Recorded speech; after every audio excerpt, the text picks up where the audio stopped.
kabag, magandang umaga. Ngayon na yung oras ay 1:56, mag-aalas 2 dito sa may tapat ng ating parisan yan, Cabahag Pares. Kanto na Barangay San Cristobal dito sa may Bellflower. Ayan, boundary to ng Calamba at Cabuyao kasi pagtabad ng poste na to, Barangay Banlik ng Cabuyao na mga kabag. Ito ang pwesto ko dito, Barangay San Cristobal pa. Yan, yung parisan natin, may kumakain na. Bali yung driver tsaka pahinante ng truck na to, kumain sa atin mga kabag. Ngayon, paalis na sila, tapos na sila kumain. Biglang may sumalpok na rider. Ayan o, naka Honda Click ata yan. Pagkakaalam ko, umovertake siya sa kanan sa isang L300. Ngayon, nakaparking, hindi niya kinaya na bumawi papuntang kaliwa sa kanyang tamang daan, sumalpok. Hindi lang natin alam kung siya'y lasing. Yan o, pagkakalam ko pulis ano to, Cabuyao. Yan siya mga kabagyan, nakaupo yung rider sa harapan ng mga kaputi. Yan. Ingat, ride safe sa inyo po. Ride safe. Yan mga kabag, pulis Calamba na to. Yung kasing rescue ng una, ito pulis Cabuyao to. Yan, mga poso, tapos may ambulance na kasi kanina pa na nakaupo doon yung rider. Mukhang masama ang tama kasi nga yung binangga niya, purong bakal talaga siya. Siguro tumagal din siya ng mga 10 to 15 minutes, mga yan, hanggang 20 minutes. Solid na bakal talaga sinalpukan niya. Ang ano dito, nakatutok siya sa may L3 mga kabag, then kumat siya pa kanan papunta ng Calamba. Pagkat niya nabulaga siya, then sumalpok siya dyan. Wala nang panahon para mag-brake, biglaan. Siguro malapit na rin yung L3 sa may truck na to nung kumat siya sa kanan, kaya bigla siya sumalpok mga kabag. Kaya ngayon nga, ride safe tayo mga kabag. Ingat. At ang oras na to mga kabag, alas 2 na.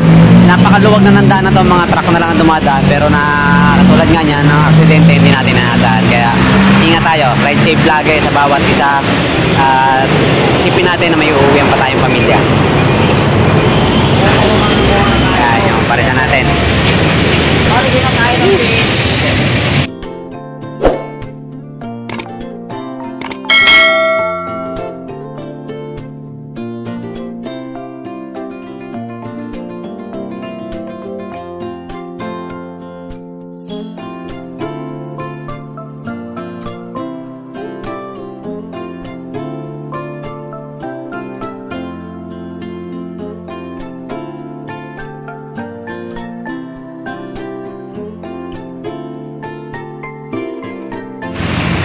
Yan o, may stretcher na talagang masama ang tama. Hindi alam kung saan ang tama, kaya tayo lumapit dun eh.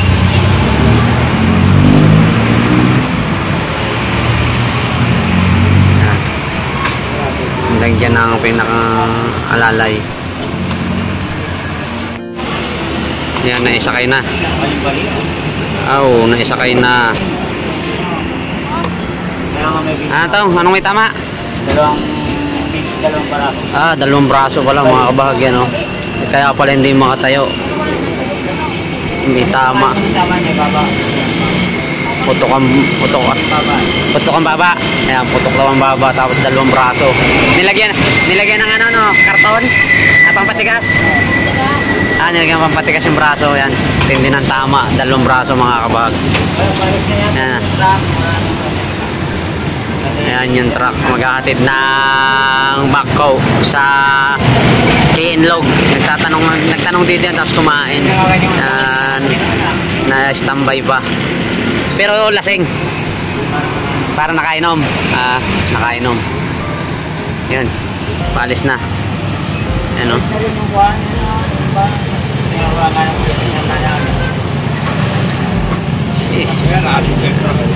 Ride safe ulit ride safe mga kabag, ride safe tayo. Ingat.